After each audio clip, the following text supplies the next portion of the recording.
plague, war, murder, betrayal, royalty is no stranger to it. But have you ever heard of a plague that could have been started by a pair of underwear? No, seriously. One queen's dirty laundry almost kicked off one of history's deadliest plagues. Let's get into it. Queen Isabella of Castile was the epitome of a medieval princess. She was pampered, she was privileged, and she had exquisite taste in fabrics. But her one vice was a little too close to home. You see, Isabella was known for wearing next to nothing underneath her dresses. The queen went through life in her birthday suit, literally. That might not have been so scandalous if she wasn't married to the king. But since she frequently ditched her drawers in the bedroom, King Ferdinand wasn't exactly thrilled. He had zero interest in being intimate with a woman who never wore any underwear. It goes without saying that their marriage was a bit chilly, which was bad news for the royal family. Ferdinand and Isabella needed an heir. Unfortunately for them, kings and queens can't just pop out babies like peasants. They need to, do the thing first. And for that, they needed to get busy in the bedroom. But where did these super strict views on underwear come from? Was she raised with a bunch of overbearing nuns? Did she have a traumatic experience that made her so averse to undergarments? Actually, none of the above. For the real reason she refused to wear underwear, we can thank Mother Nature herself. I see, back in the Middle Ages, women's fashion was all about showing off your figure. Tight dresses, tight bodices, tight waists, tight skirts, everything was tight. We have shapewear to thank for smoothing out our silhouettes. But back then, women were achieving that hourglass look the old-fashioned way, by sucking in their stomachs day in and day out. This practice actually has its roots in ancient Greece. Back then, women would wrap themselves up in a girdle made of linen or leather. Over time, these girdles got tighter and tighter until they evolved into what we today call a corset. And as the saying goes, once you go black, you can never go back. Corsets became a staple in every woman's wardrobe. Women of all shapes and sizes wore them, even men. And children got in on the action too. They started making miniature corsets for girls as young as 6 years old. Isabella's refusal to wear underwear likely stemmed from the fact that her dresses were already so tight.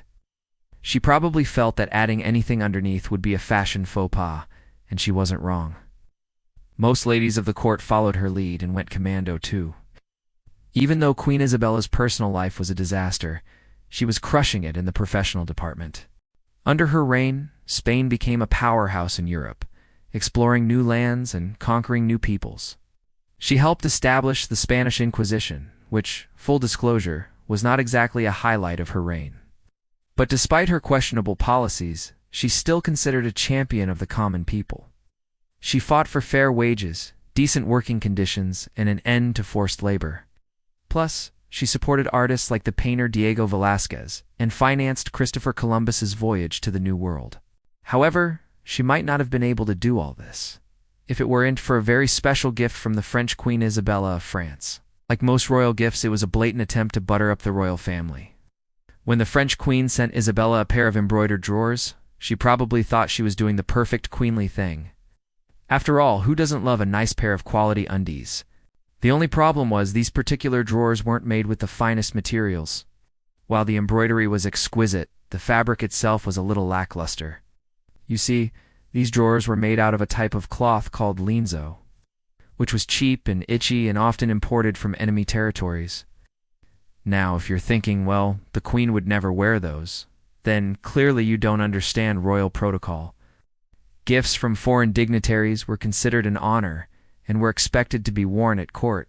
So when the French queen gifted Isabella the itchy drawers, she really had no choice but to wear them.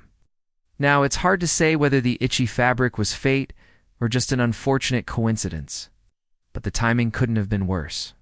Shortly after wearing the French queen's gift, Isabella came down with a nasty case of the bubonic plague. At the time, doctors had no idea what caused the plague, but they did know that it came from rats. Since rats carry fleas, they hypothesized that the fleas were the culprit behind the plague. As soon as they suspected that fleas were the cause, they set out to kill every rat in Europe. But they quickly realized that this was a futile effort.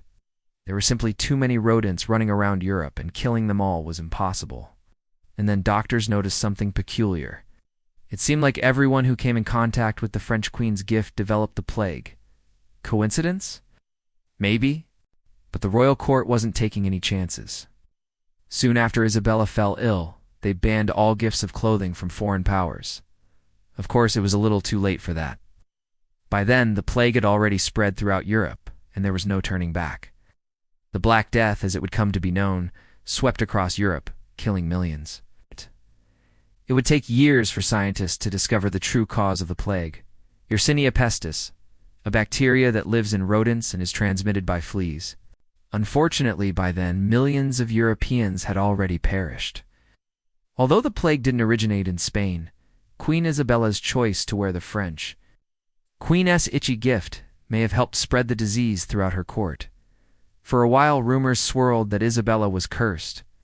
After all, what else could explain the fact that she survived the plague while everyone around her perished? Well, for one, she wasn't exactly at risk.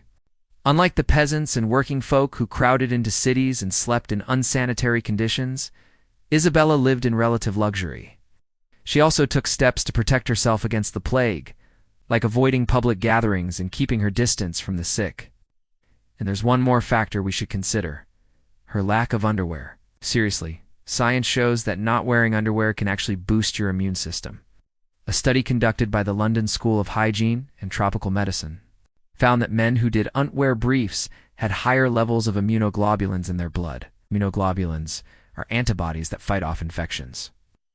And while the study focused on men, we can safely assume that the results would be the same for women. Isabella may have unknowingly protected herself from the plague by going commando. Over the centuries, theories about Isabella's survival have varied. Some historians argue that the royal family's decision to isolate themselves during the plague actually saved their lives. Others claim that the royal family was simply lucky. Whatever the case may be, we may never know for sure. After the plague hit Europe, things went from bad to worse. Famine, war, and social unrest plagued the continent for decades. But slowly but surely, life began to return to normal. Eventually, the Black Death would subside, and Europe would enter what is now known as the Renaissance. In hindsight, perhaps we have the French Queen to thank for inadvertently kicking off one of history's most transformative eras, if not for her itchy drawers. Who knows how long the Middle Ages would have dragged on? In the meantime, maybe avoid gifts of clothing from foreign royalty, just in case. The Black Death may have ravaged Europe, but one group of people had the last laugh. A small tribe of Australian Aboriginals had 0 casualties during the plague. How? Watch this video to find out. Or check out another one of our videos instead.